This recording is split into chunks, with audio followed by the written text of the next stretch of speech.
täällä onkin kiva olla kesällä ulkona. Ei hassumpi paikka. Joo. Joo niin. Vähän tänne, jos kaikki yltää. Voitte kaikki. Mä menen yhden rapun ylemmäs, niin näytän pidemmältä samalla. Elikkä perussuomalaisten eduskuntaryhmä kävi tässä pitkän keskustelun tästä ajankohtaistilanteesta ja laati seuraavanlaisen julkilausuman. Käynnissä olevat tapahtumat ovat historialliset ja niillä on kauaskantoiset seuraukset niin Euroopan unionin liittovaltiokehityksen kuin Suomen talouden kannalta. EUsta ollaan tekemässä entistä selkeämmin tulonsiirtounioni, jossa taloutensa paremmin hoitaneet maat laitetaan maksumiehiksi huonommin taloutensa hoitaneille. Suomalainen veronmaksaja laitetaan kirjaimellisesti omilla korkeilla veroillaan rahoittamaan muiden maiden matalamman verotuksen. EU on ottamassa näitä tulonsiirtoja varten ensimmäisen yhteisen velkansa ja perustamassa itselleen uuden verotusoikeuden. Suomi uhkaa luisua julkisessa keskustelussa totuuden jälkeiseen aikaan, jossa totuutta EUn toiminnasta vääristellään. Samalla oikeusvaltioperiaate on Suomessa uhattuna. Pääministeri Marin on todennäköisesti perustuslakia rikkoen ja perustuslakivaliokunnan lausunnon, perustuslakivaliokunnan 1620 lausunnon oikeudelliset reunaehdot ohittaen toiminut oikeudellisesti kestämättömällä tavalla. Perustuslakivaliokunta on myös edellyttänyt EUn uudesta suunnasta laajaa kansalaiskeskustelua. No bailout-säännön rikkomisen on katsottu aiemmin olleen vastoin EUn perussopimuksia. Se on myös vastoin Marinin hallitusohjelman omaa kirjausta. Hallitus on asettanut muiden EU-maiden edun oman maansa edun edelle. Elämme moniäänisessä demokratiassa ja hyvä niin. Samalla ymmärrämme, että moni tukee hallituspuolueita, vaikka mitä tapahtuisi. Politiikassa voi ajautua poteroihin, mutta periaatteellinenkaan tuki tietylle puolueelle ei saa mennä totuuden edelle. Mustaa ei saa valkoiseksi. Suomea viedään EU:ssa kuin litran mittaa. Kutsumme koko Suomen kansan yhdessä puolustamaan oikeudenmukaisuutta, itsenäisyyttä ja omaa demokratiaamme. Kaikki meille tärkeät asiat, kuten vanhustenhoito tai koulutus, alistettiin toissijaiseksi EUn solidaarisuuden käsitteen alle. Solidaarisuuden, mikä tällä kertaa tarkoittaa Etelä-Euroopan kriisimaiden ja Keski-Euroopan pankkien etua. Esitämme, että eduskunta kutsutaan pikaisesti koolle valtioneuvoston tiedonantoa varten, jotta koko eduskunta voi käydä keskustelun tilanteesta ja että myös oppositiota kuullaan. Suomen maatalous ei tule hyötymään elvytyspaketista mitään, vaan tuella kompensoidaan aiempia leikkauksia. Sitä paitsi Suomi maksaa rahoituskauden aikana lisää EU-nettomaksuja vähintään 700 miljoonaa ja saa takaisin vain 500 miljoonaa maaseudun kehittämiseen. Vientimme ei hyödy elvytysvälineeseen maksetuista miljardeista riittävästi. Pikemminkin tämä hyödyttää Saksan teollisuutta ja Ranskan pankkeja. Kyseessä on suuri ja monimutkainenkin kokonaisuus. Kilpailukykymme heikkenee, kun Suomi joutuu todennäköisesti tekemiensä lahjoituksiensa vuoksi nostamaan entisestään korkeaa veroastettamme. Tämä vain siksi, että joudumme maksamaan miljardeja Etelä-Euroopan maille ja takaamaan lainoja. Mikäli pääministeri Marin ei tahdo saattaa näin historiallista päätöstään pikimmiten koko eduskunnan käsiteltäväksi, se paljastaa hallituspuolueessa vallitsevan arvomaailman. Jos hallitus ei tahdo eduskuntaa koolle, Suomen demokratia uhkaa siirtyä askeleen huolestuttavampaan suuntaan. Euroopan parlamentti on kutsuttu istuntoon keskustelemaan tilanteesta, ja näin tulee toimia myös Suomessa. Pääministeri ei saa valtiopäivien istuntotaukoa hyväksikäyttäen pyrkiä ohittamaan vallankäytössään eduskuntaa, joka toimii kansan valitsemana korkeimpana päättävänä elimenä. Miksen tämä voi odottaa syksyyn, jolloin myös tätä perustuslaillisuutta oltaisiin syynätty tarkemmin ja käytäisiin sitä keskustelua muutenkin? Tämä päätös on niin merkittävä, että se vaatii nähdäksemme eduskunnan koolle kutsumista istuntotauosta huolimatta. Käsittelittekö jotain muita mahdollisia toimenpiteitä? Me ehdimme käsitellä näitä asioita nyt vain 2 tuntia ja siinä päädymme näihin lukemiin asioihin. Eli teidän mielestänne nyt hallituksen luottamuksesta pitäisi äänestää? Välikysymystä ei voi tehdä istuntotauon aikana. Näin ollen se epäluottamuslausekin voidaan tehdä vain, jos eduskunta kutsutaan koolle. Ja me vaadimme, että eduskunta kutsutaan koolle. Miten tämä päätös siitä, että eduskunta kutsuttaisiin koolle, niin miten se syntyy? Nähdäkseni valtioneuvoston tiedonanto on valtioneuvoston käsissä. Toivomme pääministeri Marinin toimivan, kuten tässä julkilausumassa kerroimme. Harkittiinko teillä ministerivastuulain käyttämistä Marinia vastaan? Nyt me keskusteltiin näistä tähän kirjatuista asioista, mutta kyllä politiikan syksystä varmaan tulee aika mielenkiintoinen ja vaikea. Miksi päädyitte nimenomaan tähän eduskunnan koolle kutsumiseen, ei tähän ministerivastuulain käyttämiseen? Perustuslakivaliokunta sinänsä ei ole tietääkseni vielä käsittelemässä ulkoministeri Haavistonkaan ministeriasiaa nyt kesällä, joten nämä asiat varmasti tulevat sitten mahdollisiksi syksyllä. Kävittekö te tästä ministerivastuuasiasta keskustelua?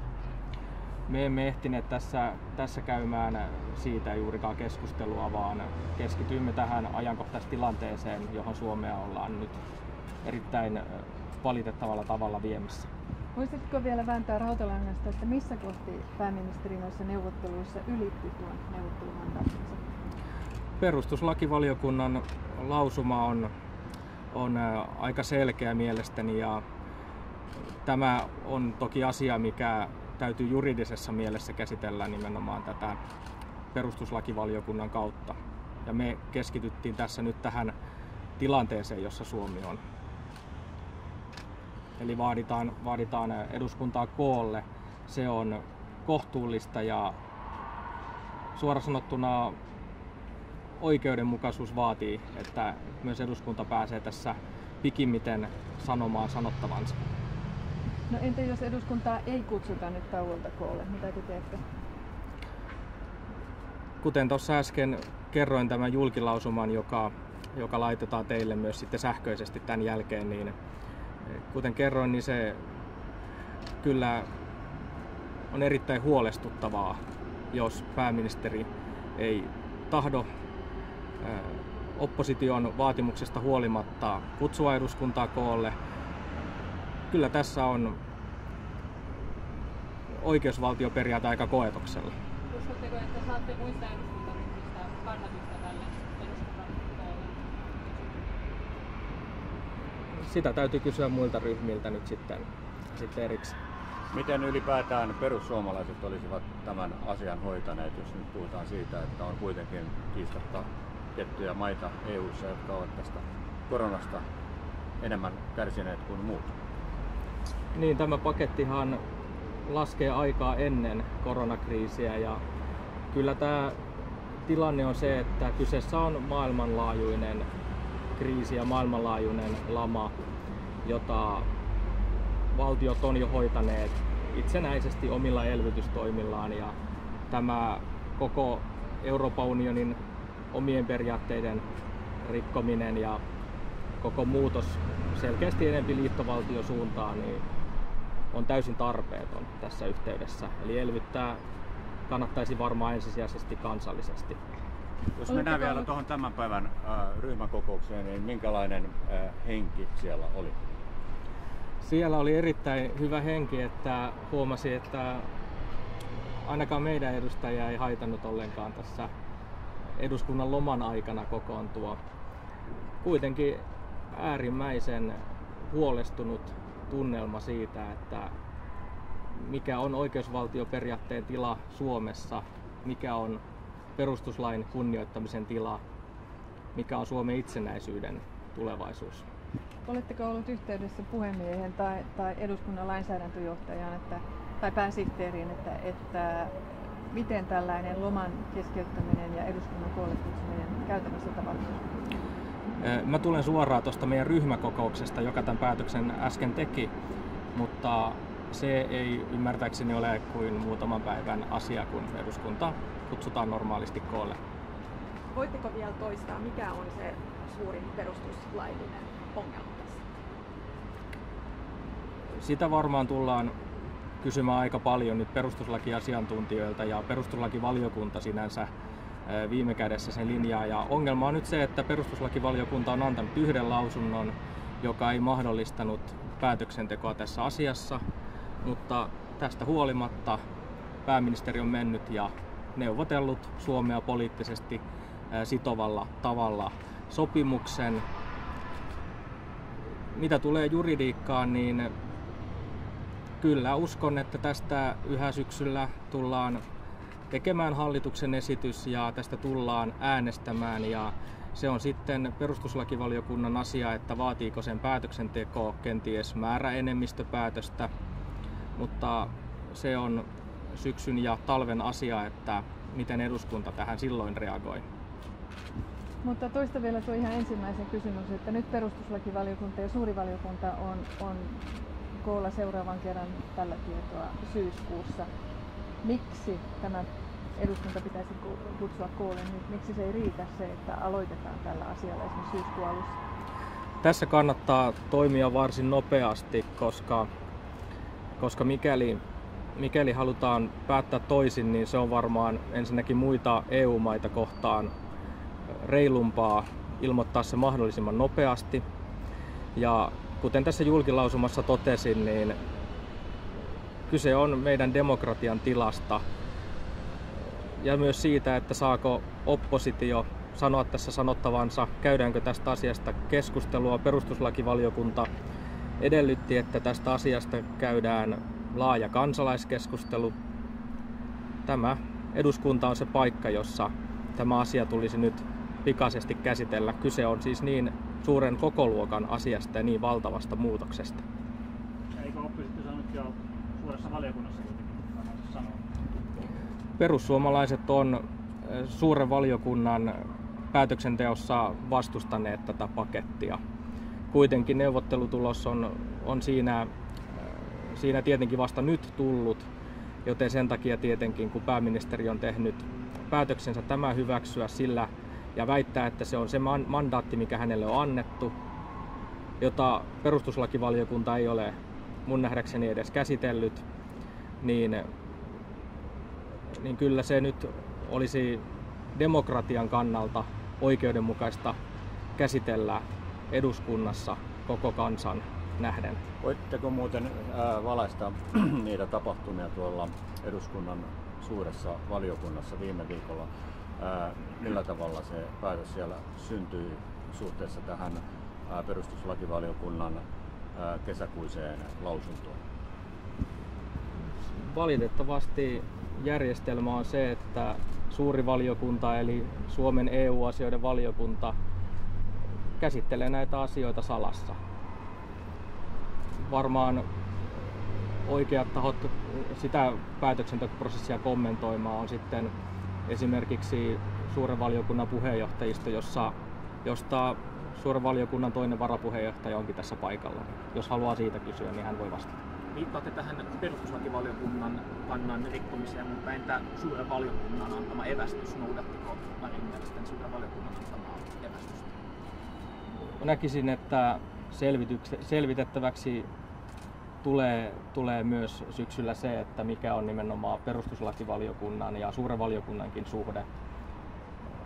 Näyttää siltä, että siinäkin on kyllä pohdittavaa. Onko meillä nyt tällä hetkellä Suomessa valtiosääntöoikeudellinen konflikti, kuten esimerkiksi perustuslakiasiantuntija Päivi Leino Samperi on sanonut? Siltä se näyttää, koska jos Suomen pääministeri voi kävellä aika lailla perustuslain yli niin tahtoessaan, niin kuten tässä julkilausumassa ryhmä totesi, niin oikeusvaltioperiaate on uhattuna.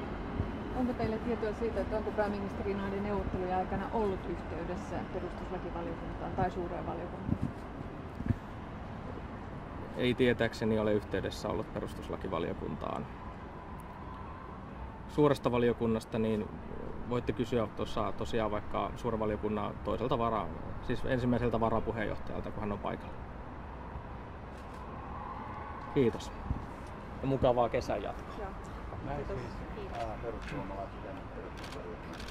Jos oli suuren valiokuntaan liittyvää kysyttävää, niin vastaan mielelläni. Oliko pääministeri yhteydessä suuren valiokunnan puheenjohtajiston noiden neuvottelujen aikana? No ainakaan itselläni ei ole tietoa tällaista yhteydenotosta, että pääministeri olisi ollut yhteydessä neuvottelujen aikana. Mitä siellä suuressa valiokunnassa viime viikolla oikein nyt sitten tapahtui? Suuressa valiokunnassa hallituspuolueiden voimalla hallitus vei läpi oman linjansa neuvottelumandaatin suhteen EU:ssa. Perussuomalaiset ja kristillisdemokraatit vastustivat koko pakettia ja kokoomus halusi siihen muutoksia. Hävisimme ne äänestyksessä. Mutta se keskustelu siitä, että tätä perustuslakivaliokunnan kesäkuussa tekemää lausuntoa, sitä ei viime viikolla sitten enää paljon noteerattu. No, tässähän on semmoinen yleinen väärinkäsitys, tuntuu olevan laajaltikin mediassa, että suuri valiokunta voisi jollain tavalla ylikävellä perustuslakivaliokunnan lausunnot. Näin ei ole. Eli perustuslakivaliokunta tulkitsee perustuslakia ja valtiosääntöä suvereenisti ja sen antamia lausuntoja valtioneuvoston täytyy noudattaa mistään muusta riippumatta. Eli suuri valiokunta voi vain viitata niihin ja yhtyä niihin perustuslakivaliokunnan esittämiin huomioihin. Suuren valiokunnan mandaatti on poliittinen ja tarkoitusmukaisuusharkinta, se ei ole juridinen, sen harkinnan tekee perustuslakivaliokunta. Mitä olette mieltä siitä, kun osa perustuslakiasiantuntijoista on todennut, että tarvitaan nämä yksityiskohtaiset tiedot, että se tarkka arvio sitten voidaan tehdä, niin eikö sitä kannattaisi odottaa vielä syksyllä ja sitten ryhtyä rankempiin toimenpiteisiin aiheuttaa? No se liittyy juurikin tähän keskusteluun siitä, että onko tämä ministerin vastuuasia.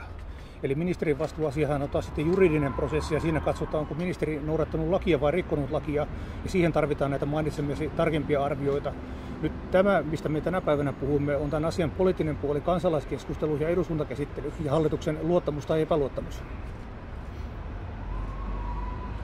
Olisin vielä palannut tuohon suurivaliokunnan viime viikkoiseen lausuntoon, että mikä vikaa siinä ratkaisussa oli, jos hallituspuolueilla on enemmistö ja he veivät sen mukaisesti sitten päätöksen? No perussuomalaisten näkemyksen mukaan tätä pakettia ei olisi missään tapauksessa pitänyt hyväksyä, koska Suomi voi tässä ainoastaan hävitä. Kysymys on siitä, miten paljon Suomi häviää, mutta häviämme joka tapauksessa. Siksi tämä paketti ei ollut Suomen kannalta tarkoituksenmukainen eikä tarpeellinen. Mutta tuo valiokunnan enemmistö oli toista mieltä. Mikä siinä on väärin? Mikä tässä menettelyssä on teistä väärin?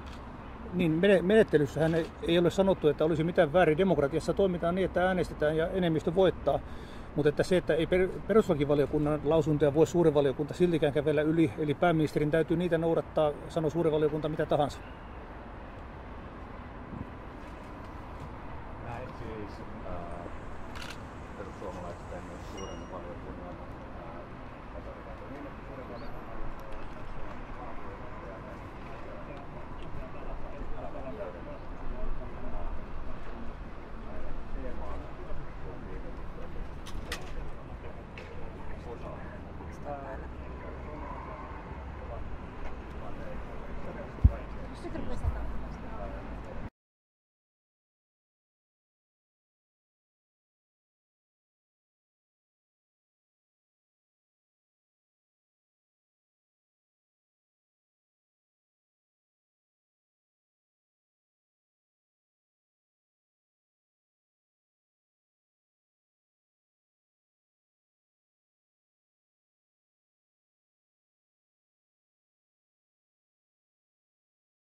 No niin, morjes täältä eduskunnasta. Tänään on ollut mielenkiintoinen päivä.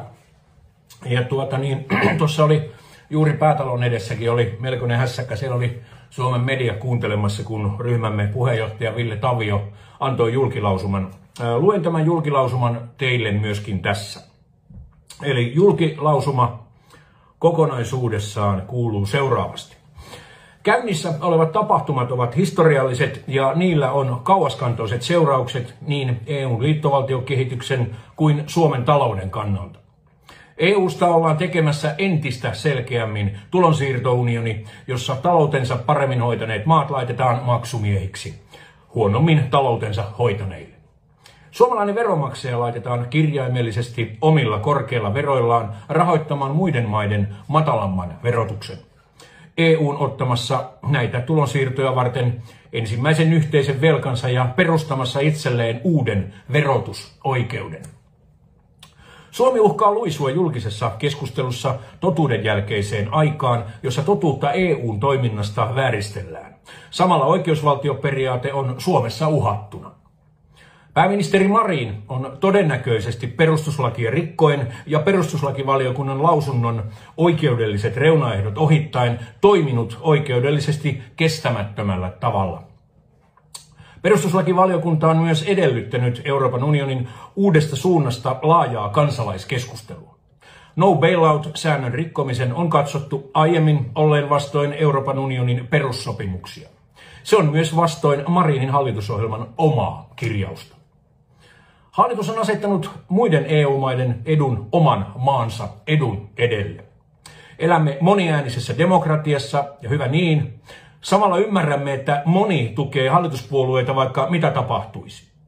Politiikassa voi ajautua poteroihin, mutta periaatteellinenkaan tuki tietylle puolueelle ei saa mennä totuuden edelle. Mustaa ei saa valkoiseksi, Suomea viedään EU:ssa kuin litran mittaa. Kutsumme koko Suomen kansan yhdessä puolustamaan oikeudenmukaisuutta, itsenäisyyttä ja omaa demokratiaamme. Kaikki meille tärkeät asiat, kuten vanhustenhoito tai koulutus, alistettiin toissijaiseksi Euroopan unionin solidaarisuuden käsitteen alle. Solidaarisuuden, mikä tällä kertaa tarkoittaa Etelä-Euroopan kriisimaiden ja Keski-Euroopan pankkien etua. Esitämme, että eduskunta kutsutaan pikaisesti koolle valtioneuvoston tiedonantoa varten, jotta koko eduskunta voi käydä keskustelun tilanteesta ja että myös oppositiota kuullaan. Suomen maatalous ei tule hyötymään elvytyspaketista mitään, vaan tuella kompensoidaan aiempia leikkauksia. Sitä paitsi Suomi maksaa rahoituskauden aikana lisää Euroopan unionin nettomaksuja vähintään 700 miljoonaa ja saa takaisin vain 500 miljoonaa maaseudun kehittämiseen. Vientimme ei hyödy elvytysvälineeseen maksetusta miljardeista merkittävästi. Pikemmin tämä hyödyttää Saksan teollisuutta ja Ranskan pankkeja. Kyseessä on suuri ja monimutkainen kokonaisuus. Kilpailukykymme heikkenee, kun Suomi joutuu todennäköisesti tekemiensä lahjoituksiensa vuoksi nostamaan entisestään korkeaa veroastettamme. Tämä vain siksi, että joudumme maksamaan miljardeja Etelä-Euroopan maille ja takaamaan lainoja. Mikäli pääministeri Marin ei tahdo saattaa näin historiallista päätöstään pikimmiten koko eduskunnan käsiteltäväksi, se paljastaa hallituspuolueissa vallitsevan arvomaailman. Jos hallitus ei tahdo eduskuntaa koolle, Suomen demokratia uhkaa siirtyä askeleen huolestuttavampaan suuntaan. Euroopan parlamentti on tänään kutsuttu istuntoon keskustelemaan tilanteesta ja näin tulee toimia myös Suomessa. Pääministeri ei saa valtiopäivien istuntotaukoa hyväksikäyttäen pyrkiä ohittamaan vallankäytössään eduskuntaa, joka toimii kansan valitsemana korkeimpana päättävänä elimenä. Perussuomalaisten eduskuntaryhmä Helsingissä 23.7.2020. Tähän loppuu tiedote. Henkilökohtaisesti sanon, että pääministeri Sanna Marin, te sanoitte julkisuuteen, että olette valmis vaikka keskeyttämään kesälomanne. Nyt on sen paikka. Hallituksen on kutsuttava eduskunta koolle. Näin suurta velkahelvettipakettia me emme voi nielaista, enkä usko, että sitä nielaisee Suomen kansakaan ilman julkista avointa keskustelua. Pääministeri Marin, tervetuloa keskustelemaan. Se on morjens. No niin, kerron tässä kävellessä, miksi minun mielestä oli huono idea lähteä tukemaan Etelä-Euroopan maita. Ensinnäkin on olemassa sellainen termi kuin moraalikato. Talousvaliokunnassa lähes jokainen asiantuntija sanoi, että jos Suomi rupeaa jakamaan, tai Pohjoismaat rupeavat jakamaan valtavasti ilmaista rahaa etelän maille, siitä seuraa moraalikato. Se tarkoittaa tietenkin sitä, että nämä maat voivat pitää matalaa verotusta, paljon matalampaa verotusta kuin meillä Suomessa on. Ja nämä maat voivat pitää tai ne voivat olla tekemättä uudistuksia, jotta heidän velkaantuminen loppuisi. Ja sitten toinen asia, mikä siitä seuraa moraalikadon lisäksi, on se, että tällainen tuki, ilmainen raha, mitä me sinne nyt lähetämme, on itse asiassa pankkitukea. Se on epäsuoraa pankkitukea. Näin sanoi muun muassa valtiotieteen tohtori Peter Nyberg Ylen haastattelussa. Epäsuora pankkituki tarkoittaa sitä, että kun me maksamme Italialle tai Espanjalle jotain, mitä heidän pitäisi itse rahoittaa,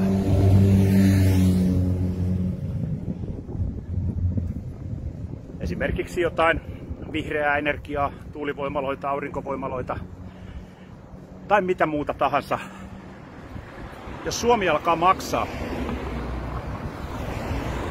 tai kun alkaa maksaa näitä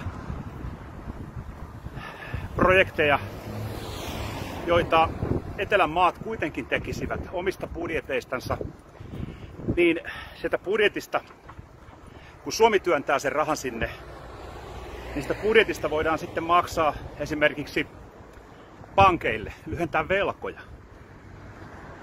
Eikö niin? Suomi työntää rahaa Italian valtion budjettiin, johonkin vihreisiin kasvuprojekteihin, joita Italia tekisi muutenkin omalla rahalla. Mutta kun suomalaiset maksavat ne projektit, niin Italia voi käyttää omat rahansa johonkin muuhun. Eli näin.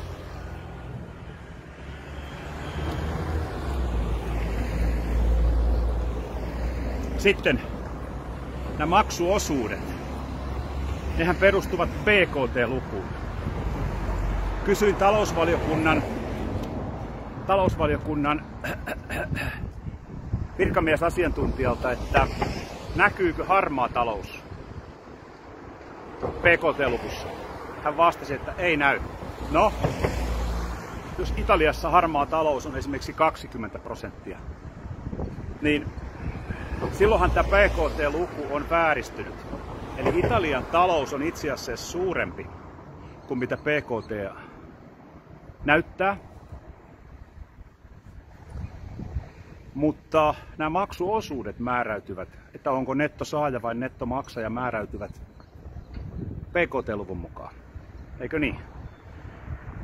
Eli Suomi maksaa todennäköisesti itseään rikkaammalle tai yhtä rikkaalle lainausmerkeissä rikkaalle maalle tukia.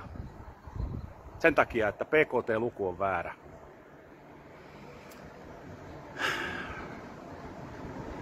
Ja kun Sanna Marin puhuu, että tämä on nyt oikein ja nämä tuet eivät mene pankeille, nämä tuet eivät vääristä kilpailua.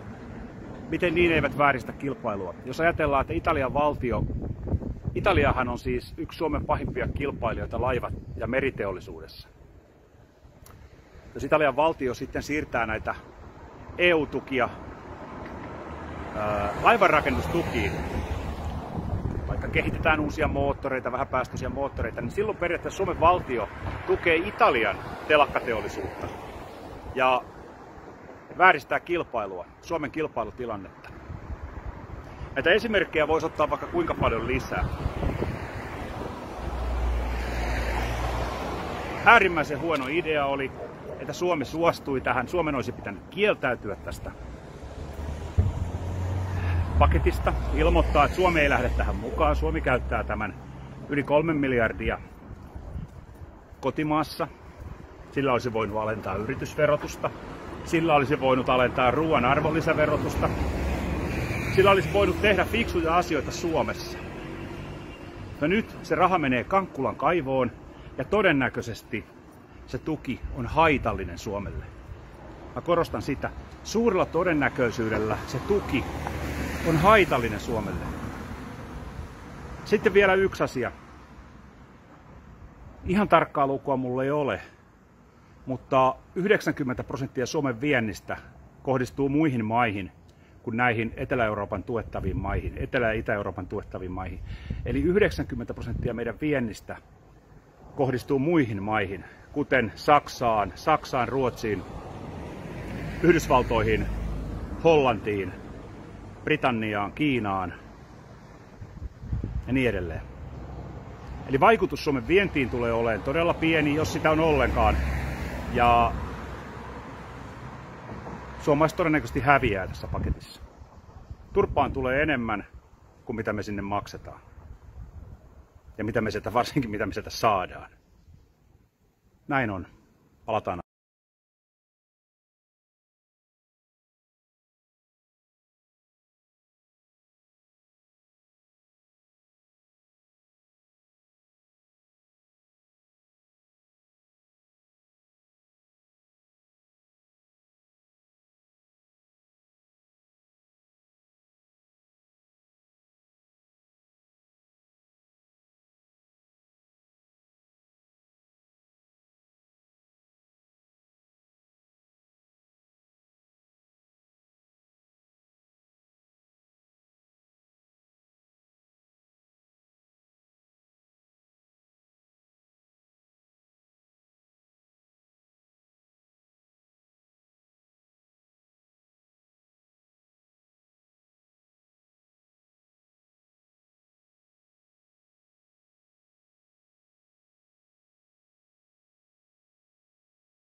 Eduskunnan parkkihallista. Tänään oli mielenkiintoinen päivä. Meillä oli eduskuntaryhmän kokous, niin sanottu hätäkokous tämän Marinin hyväksymän tai Euroopan unionin velkahelvettipaketin vuoksi. Kävimme hyvää keskustelua, kuten meidän ryhmässä aina. Meillä on aivan loistava ryhmä, hyvä porukka, yhteishenki on täysin saumaton ja niin poispäin. Julkilausuma annettiin ja sen julkilausuman voi myöskin käydä kuuntelemassa minun politiikkasivultani, luin sen sinne ja käykääpähän painamassa pehukkua samalla, niin saadaan sinne seuraajia. Tervetuloa sinne myöskin. Mä tässä vähän tämmöisiä omia mietteitäni heitän. Jos me ajatellaan, että Marin käy Euroopan unionissa pimeissä syövereissä siellä vääntämässä meille valtavat vastuut ja sen jälkeen lopsahtaa lomille, niin toivoisinpa, että pääministeri nyt ottaisi hallituksen samalla tavalla liekaan, niin kuin vie Suomea niin kuin pässiä narusta ja sanoisi, että nyt mennään ja pannaan täysistunto päälle, nimittäin Suomen kansalla on oikeus tietää, mitä tämä kaikki tarkoittaa ja ainoastaan siten saadaan puolueetonta ja hyvää keskustelua aikaan, että kesälomat poikki ja lähdetään tänne eduskuntaan keskustelemaan koko eduskunnan kerran, että mistä tässä on kysymys. Opposition ja Suomen kansan sitä kautta pitää saada sanoa mielipide tällaiselle valtavalle Suomen tulevaisuuteen vaikuttavalle paketille. Ja minä tiedän, että suurin osa suomalaisista sanoo tälle jyrkän ei. Ihmettelen suuresti, esimerkiksi keskustapuolueen kansanedustajien möläytyksiä, jossa sanotaan, että tämä paketti on pieni lottovoitto. Minä voin sanoa teille faktan, rakkaat kuulijani. Suomen maatalous ei hyödy tästä paketista, ei sitten euroakaan enempää kuin tähänkin saakka. Ja muistakaa tämä tosiasia, että me maksamme siis 3 miljardia enemmän kuin me saamme sieltä sitä rahaa, niin mä voisin kysyä, että missä se lottovoitto on. Siinäkö, että mennään kuoppaan 3000 miljoonaa. Tällaisilla aivotuksilla nyt teitä pyritään aivopesemään siellä. Euroopan liittovaltiokehitys on nyt meidän tuossa sormissa. Me olemme puhuneet tästä 20 vuotta ja toivoneet, että tämä ei tule toteutumaan. Nyt on aika panna tämä kehitys poikki. Teillä kansalaisilla on myöskin sana sanottavana. Ja tilanne ei saa mennä niin, että tämä nyt vaan kesäloman aikana viedään tästä niin kuin Vanhasen lautakasa, jonka aikana muuten Suomen perustuslakiin leivottiin Euroopan unionin jäsenyys. Ihan semmoinen pikkujuttu. Niin tämä pitää käsitellä nyt täysistunnossa ja minä kyllä henkilökohtaisesti vaadin ja velvoitan, että jos hallituspoliitikot eivät ole valmiita tulemaan kameroiden eteen, tänne näin opposition röykytettäväksi ja haastateltavaksi tästä asiasta, niin silloin voidaan todeta, että nyt viedään Suomen kansalta tuhkatkin pesästä kesän aikana hiljaisessa hengessä. Koska syksyllä tästä on aika turha enää jaaritella. Minä tulen äänestämään kaikissa sellaisissa äänestyksissä, mitä tästä mahdollisesti tulee, jyrkän ein tällaiselle liittovaltiokehitykselle ja Suomen velkaantumiselle. Meillä ei ollut varaa laittaa vappusatasta, meillä ei ollut varaa hoitajamitoitusta rahoittaa, vaikka hallitus valehtelee suoraan teille, että hoitajamitoitus tulee. Se on vain kirjaus paperissa ja se siirrettiin vuoteen 2023, eli seuraavan hallituksen kontolle. Tämä hallitus valehtelee teille. Silmät ja suut täyteen, ja minä en henkilökohtaisesti voi hyväksyä sellaista, että edustajat, jotka on valittu tänne, ja ministerit päästävät muunneltua totuutta kansalle silloin, kun pitäisi puhua totuus. Olen siis en voi käsittää sitä, että ihminen valitaan suurimpaan virkaan, mitä Suomesta löytyy, ja hän lähtee tonne noin neuvottelemaan ja väittää, että neuvottelun tulos on hyvä, kun me ollaan 3000 miljoonaa kuopassa sen neuvottelun jälkeen. Ei ole sellaista matikkaa todellakaan, joka tästä hyvän saa. Ei millään ilveellä. No joo, ei mitään, mennään tästä kuulee. Tämä kaveri lähtee pikkuhiljaa hyssyttelemään tuonne Pohjanmaata kohti ja katsellaan sitten miten tämä homma lopun viimein etenee. Lomat kiinni ja eduskuntaa päättämään tästä asiasta. Marin, pääministeri, täällä on sana sanottavana. Se on moro.